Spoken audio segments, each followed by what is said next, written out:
আসসালামু আলাইকুম, সবাই কেমন আছেন? আশা করি সবাই ভালো আছেন। আজকের ভিডিওতে শিখব আমরা কিভাবে এই ধরনের একটি ঈদুল আজহার পোস্টার ডিজাইন করতে হয় পিক্সেলল্যাব অ্যাপস দিয়ে। তাহলে চলুন শুরু করা যাক আজকের ভিডিও। আর ভিডিও শুরু করার আগে আপনাদের কাছে একটি রিকোয়েস্ট, চ্যানেলে নতুন হলে সাবস্ক্রাইব করে পাশে আসা বেল আইকনে ক্লিক করে রাখবেন। এই ডিজাইনের ফ্রি পিএলপি ফাইল থাকবে আপনাদের জন্য। পিএলপি ফাইল ডাউনলোড করতে হলে আপনাদের প্রয়োজন হবে 6 সংখ্যার পাসওয়ার্ড। সম্পূর্ণ ভিডিও দেখে পাসওয়ার্ডগুলো সংগ্রহ করে নেবেন। পিএলপি লিঙ্ক ভিডিও ডেসক্রিপশন বক্সে দেওয়া আছে। এরপর আমরা ওপেন করব পিক্সেলল্যাব অ্যাপস।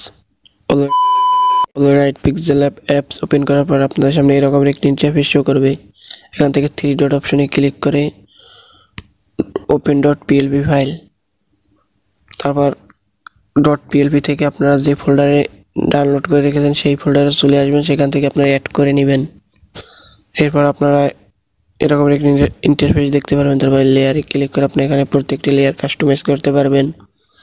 প্রথমে আপনার ছবি পরিবর্তন করার জন্য এই ছবিটির লেয়ার আনলক করে এই ছবিটির উপর একবার ক্লিক করে এই অপশনটায় ক্লিক করে রিসেটে ক্লিক করবেন।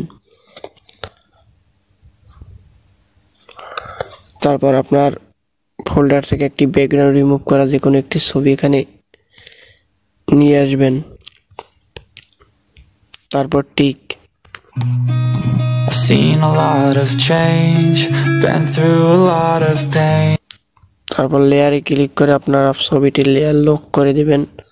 তারপর নাম পরিবর্তন করার জন্য নামের লেয়ারটি আনলক করে আপনাদের নামটি লিখে নেবেন।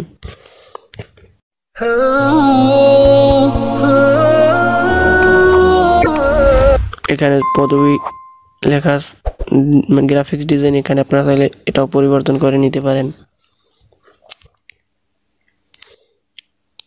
এরপর আমি দেখতেছি না যেখানে আর কিছু পরিবর্তন করা লাগবে, আপনারা চাইলে সব কিছুই পরিবর্তন করে নিতে পারবেন। তারপর এটা সেভ করার জন্য এইখানে ক্লিক করে সেভ অ্যাজ ইমেজ, কাস্টম থেকে আলটা দিয়ে আপনারা সেভ করে নেবেন। এই ছিল আজকের ভিডিও।